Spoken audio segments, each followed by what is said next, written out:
दोस्तों नमस्कार। बड़े ही सौभाग्य की बात है कि आज हम गायक राजीव जी का जो है इंटरव्यू करने जा रहे हैं। पॉलिटिक्स और बॉलीवुड का तो बहुत सारे इंटरव्यू किए, लेकिन आज ये सौभाग्य हमें प्राप्त हुआ है। तो स्वागत है राजीव जी हमारे चैनल पर। और आप लोग जो है देखिए और चेंजर भक्ति को सब्सक्राइब कीजिए। पहले हम इंटरव्यू लेते हैं, फिर एडिटिंग करेंगे, उसके बाद आपको दिखाएंगे। तो गायक जी स्वागत है हमारे चैनल पर आपका भी। तो आपने इस संगीत का शुरुआत कैसे किया और इसमें घुसने का क्या मतलब लक्ष्य क्या था? आपको कहाँ तक आपको पहुँचना था संगीत के जरिए? देखिए, बचपन से ही गायन वादन का शौक था, क्योंकि पिताजी भी हमारे संगीत लाइन से जुड़े थे। तो हम 7 साल की उम्र से रखें 7-8 साल की उम्र से हम संगीत से हारमोनियम बजाना शुरू किए थे। तो स्कूल में भी कोई फंक्शन होता था, 15 अगस्त हो गया, 26 जनवरी, 2 अक्टूबर, कोई भी फंक्शन होता था तो उसमें हम लोग बढ़ चढ़ के हिस्सा लेते थे। और गायन के वजह से स्कूल में भी काफ़ी लाड़ प्यार दुलार सर के माध्यम से भी मिलता था, और जो भी मित्र होते थे, छात्र सीनियर हो जूनियर हो, उनसे भी प्यार मिलता था। तो बचपन से ही ये सिलसिला शुरू रहा। और उसके बाद जब हम 10 पास के बाद जब इंटर में एडमिशन लिए तो समस्तीपुर हम गए। समस्तीपुर गए तो समस्तीपुर में शंभू शरण झा जी, बिहार कीर्तन सम्राट, तो पहले तो उनके मंच पर जाने में हम लोगों को डर लगता था, क्योंकि उनके साथ नालवादक उदित दा थे कि पूरा वाइट बाल है, हाथ सिर्फ उनका हिलता है, बदन भी नहीं हिलता है। देख के हम लोग डर जाते थे, इतना सुंदर कार्यक्रम करते हैं ये सब लोग, उनके सामने कैसे जाए। तो यही में 2003 में ही शंभू शरण झा जी से मुलाकात हुई। समस्तीपुर चांदनी चौक पे कार्यक्रम कर रहे थे, तो उस समय मेरे मन में ये आया कि हम भी कीर्तन गाएं। तो संजोग से नौकरी नहीं मिलने के बाद सोचे कि हाथ में हुनर है तो क्यों ना इसी क्षेत्र में मेहनत किया जाए। तो शंभू शरण झा जी के साथ कुछ दिन रहे। उसके बाद एक हमारे मामा जी हैं, तो वो बोले कि शंभू जाके हैं शिष्य हैं श्याम कुमार यादव, जो अभी मेदो चौक पे हमारे गुरुजी रहते हैं। और उनके सानिध्य में हम करीब 8-10 साल रहे और प्रयत्न करते रहे कि हम भी श्याम यादव के जैसा गाएं, हम भी शंभू शरण झा जी के जैसा गायन वादन करें, मेरा भी लोग नाम जाने। तो ये प्रयत्न मेरा बचपन से रहा संगीत के प्रति। तो संगीत में किन चुनौतियों का सामना करना पड़ रहा है जो पहले करते थे और जो वर्तमान समय में आप कर रहे हैं? देखिए, स्टार्टिंग में तो काफ़ी चुनौती आती है। यूँ गांव से हम लोग निकले हैं यहाँ से, तो गांव में अनेक ढंग की बातें होती थी। सीखने के वर्क में जब जाते थे तो कई लोग कई तरह की बातें बोलते थे, लेकिन मन में जुनून था। सीखने के दरमियान किन किन चुनौतियों का सामना किया आपने? बहुत सारे चुनौती भाई जीवन में आया, और हर एक को डट के मुकाबला किए।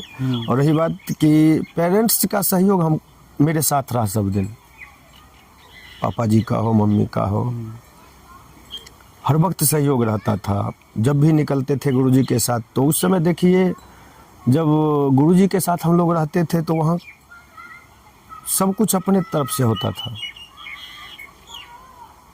क्योंकि हम सीखते थे वहाँ। तो गुरुजी के यहाँ जाते, साथ में रहते, कार्यक्रम करते, बहुत सारे कठिनाई आता था, लेकिन हर एक चीज़ का सामना करते हुए प्रयत्न किए तो आज इस मंजिल पे हैं।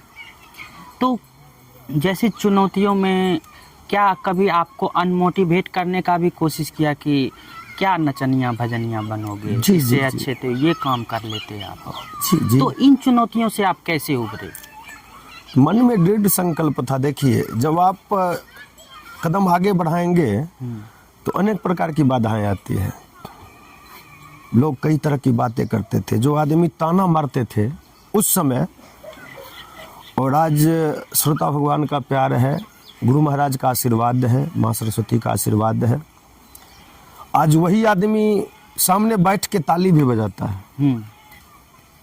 जो आदमी हमें ताना मारता था, आज कृपा है ईश्वर का कि आज वो सामने बैठ के ताली बजाते हैं। वो जहाँ थे वहीं हैं और आप सबके प्यार से आप कहाँ पहुँच गए। हाँ। तो आपका जो है जब गाना आता है तो वो समाज से कहीं ना कहीं जुड़ा हुआ रहता है। जी जी। तो हाल फिलहाल में ही मैंने आपका एक भजन सुना कि सच बात बोलला पे मिर्ची जैसे लागता, आइल कैसन जुग लोग भजन से भागता। तो ये समाज के अंदर में ताना बाना जो आपने बुना कि सच बात बोलने पर वाकई में हर किसी को मिर्ची जैसे लगता है। जी जी। तो ऐसा दृश्य आपने देखा या फिर आपने ऐसे ही गढ़ दिया बातों को? समाज में जो अभी बीत रहा है, अब देखते होंगे कि अगर आप सच्चाई बात किसी के सामने बोलिएगा तो कड़वा लगता है वो, और सच बात बोलला पर मिर्ची जैसे लगता। सच्चाई है कि सच्चाई बोलिएगा तो मिर्ची के जैसा लगेगा ही, और किन्हीं के सामने अगर चापलूसी करेंगे तो वो ये बात रहता है कि मिला जुला के चल जाइए, आपके सामने बैठ के बड़ाई कर दिए, हाँ मलेश बाबू, हाँ मलेश बाबू, आपके पीठ पीछे बुराई कर दिए। तो ये सब बातें हैं समाज को देख रहे हैं कि आज की ऐसी समाज हो गई है कि कीर्तन से लोग दूरी बना रहे हैं। नहीं, जहाँ भगवत भजन होता है, सत्संग होता है, वहाँ हमारे युवा बहुत कम इंटरेस्टेड रहते हैं। नहीं, अब तो मेरे साथ जाते हैं कार्यक्रम में, वीडियो बनाते हैं तो देखते हैं, उसी जगह अगर नाच होता रहता है तो कुछ और आनंद आता है, वहाँ लोगों को भीड़ लगी रहती है, जागरण हो। और देखते होंगे कि कलाकार सब भी अभी के दौर में अश्लीलता के तरफ जा रहे हैं। नहीं, अश्लीलता में जैसे एक भोजपुरी इंडस्ट्री में ही आया था, जरा गुनगुनाना चाहूँगा कि नई झुलनी के छैया बलम दोपहरिया बिताइलन। वो भी तो एक समय था, और ये भी एक समय है कि मौगी के दांत लगे ट्रैक्टर का फार। बताइए, तो क्या आखिर अभी के युवा और पहले के युवा में अंतर क्या आया है? बहुत सारे अंतर हैं। अभी आप देखते होंगे, पहले भी भोजपुरी गाना गाते थे, हमारे भरत शर्मा जी हैं, नहीं, एक से एक भोजपुरी गाए हैं, लेकिन उन सबों के गाने में अश्लीलता नहीं थी। नहीं, और हम कीर्तन कलाकार हैं, कीर्तन से आप सुने होंगे, कीर्तन के जन्मदाता बिहार सम्राट स्वर्गीय बिंदेश्वरी बाबू, जो हमारे गुरुजी के गुरुजी हैं। उन्होंने, उनका आज भी आप सुनेंगे तो उनके गायन वादन में, कथा में कहीं कोई है नहीं, बिल्कुल इतना सुंदर गायन वादन है, कहीं इधर उधर की बातें। अब तो लोग वायरल होने के लिए सोशल मीडिया के ज़माने में लोग क्या क्या नहीं करता है। अब तो लोग देखते हैं कि कनिया बनता है, नचनिया बनता है, क्या क्या नहीं बनता है वायरल होने के लिए, कूदता है, नाचता है, क्या कीजिएगा। लेकिन कीर्तन की एक मर्यादा होती है। देखिए, हम सब व्यास मंच पे बैठते हैं, ईश्वर की बड़ी कृपा है जो हम लोगों को वो मंच प्राप्त हुआ है, और उस मंच की कुछ गरिमा होती है, लेकिन लोग वायरल होने के लिए सब गरिमा को तार तार कर रहे हैं। आपके लाइफ में सबसे बेस्ट परफॉर्मेंस जब आप प्रोग्राम कर रहे हो तो उसका कुछ सीन साझा करना चाहेंगे हमारे साथ? बिहार में भी कई मंच किए हैं, और झारखंड हम गए हुए थे, तो हमें ये लगा कि अलग राज्य जा रहे हैं। नहीं, बिहार से झारखंड हम लोग जा रहे हैं, हमारी बातों को वहाँ के लोग समझेंगे या नहीं समझेंगे, तो मन में तो एक ये बना हुआ था। लेकिन जब हम लोग वहाँ पहुँचे तो वहाँ के श्रोता को देख के बहुत आनंद आया। कार्यक्रम में भी इतना शालीनता से वहाँ के श्रोता सब बैठे। आप मेरा वीडियो भी निकाल के देखिएगा, मोती पहाड़ी में कार्यक्रम किए थे साहेबगंज जिला में, और इतना सुंदर कार्यक्रम हुआ, और वहाँ के श्रोताओं का इतना प्यार आशीर्वाद हमको मिला, क्या कहना। और अपना मंच भी साझा किए हैं, कीर्तन सम्राट शंभू शरण झा जी के साथ भी मंच साझा किए हैं, बड़ा मंच मिला। हमारे गुरुजी हैं श्याम कुमार यादव, उनके साथ भी कई मंच साझा किया है।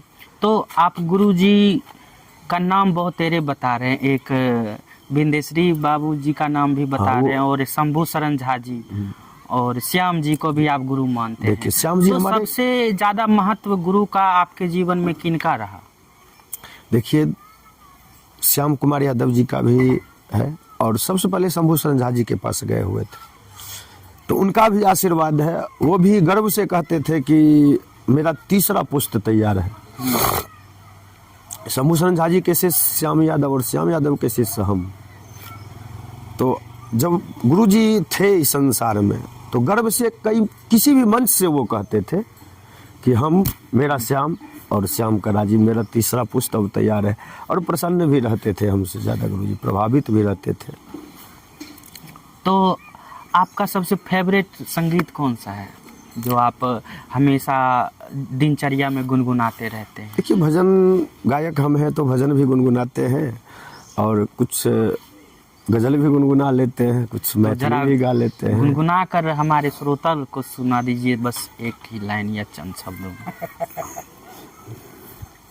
देखिए हाल फिलहाल में एक गज़ल गाए हैं कि उसका उतना नाम हुआ है, उसका उतना नाम हुआ है, जो जितना बदनाम हुआ है, जो जितना बदनाम हुआ है, उसका उतना नाम हुआ है।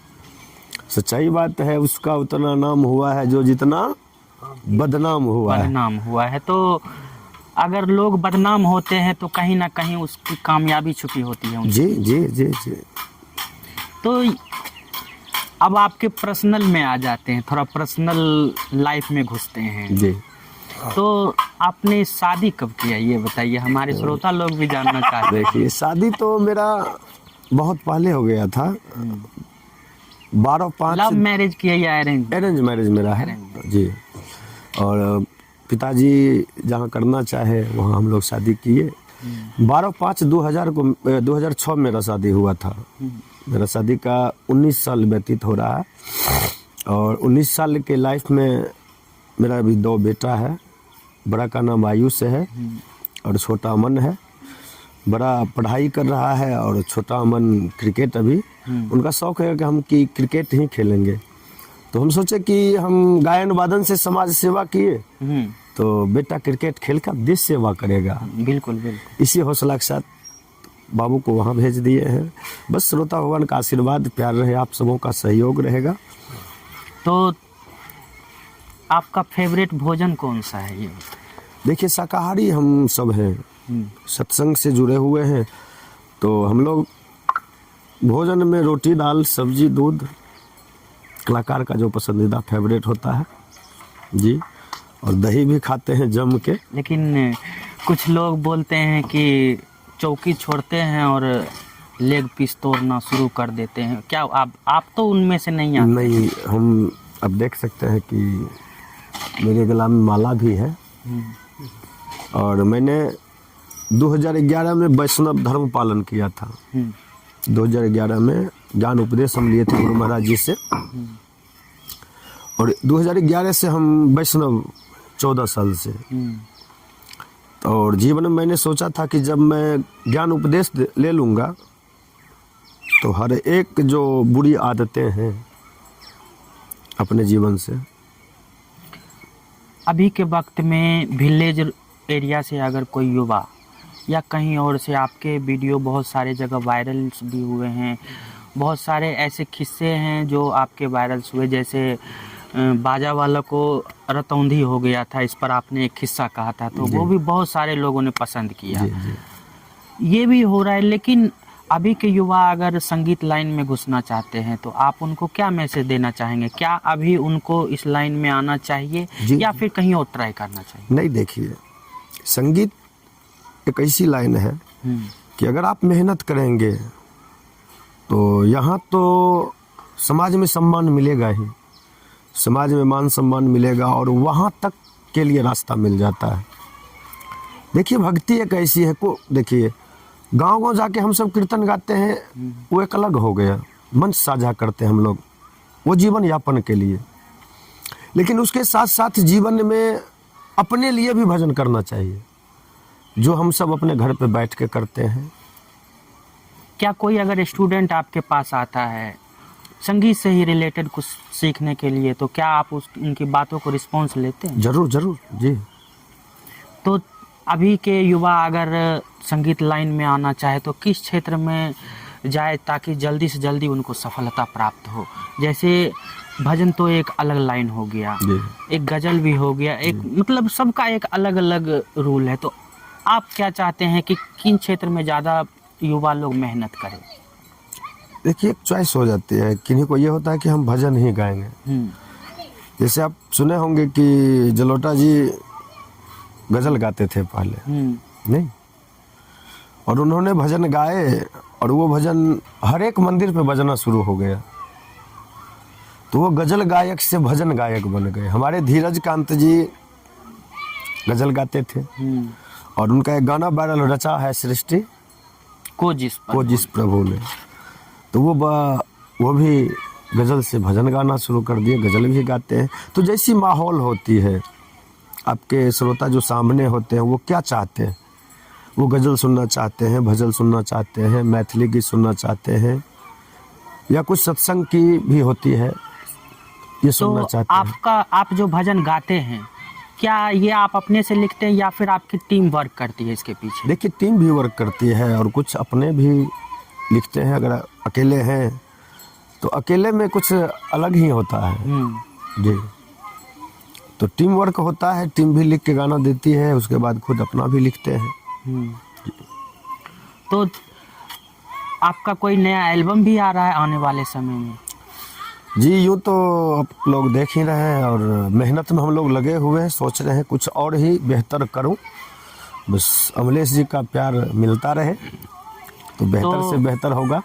आपने सुना हमारे युवा सिंगर राजीव यादव को, अभी हम लोग बरुआ में बैठे हैं, इनके घर के ऊपर छत जो है बन रहा है, पीछे में आप देख रहे हैं कंस्ट्रक्शन का काम चल रहा है, कुछ दिन बाद जो है ऑफिस बनने वाला है और उसी में सारा कारभार जो है एल्बम सॉन्ग जितना भी होता है वो शूटिंग होगा। तो हमारे सब्सक्राइबर को कह दीजिए कि आप लोग चैनल को सब्सक्राइब जरूर करें। जरूर, आपसे निवेदन है, प्रार्थना है कि चंजर भक्ति को ढेर सारा प्यार दें, आप सब सब्सक्राइब करें, शेयर करें और दबा के लाइक करें और घंटी को भी दबाएं आप सब। और अमलेश जी का प्रयत्न रहता है कि कुछ नया से नया हम सब बेहतर करते रहें, जो आप सबों के बीच वो पहुंचता रहे। तो गायक राजीव यादव जी के साथ मैं अमलेश कुमार बिहार से, बहुत बहुत शुक्रिया।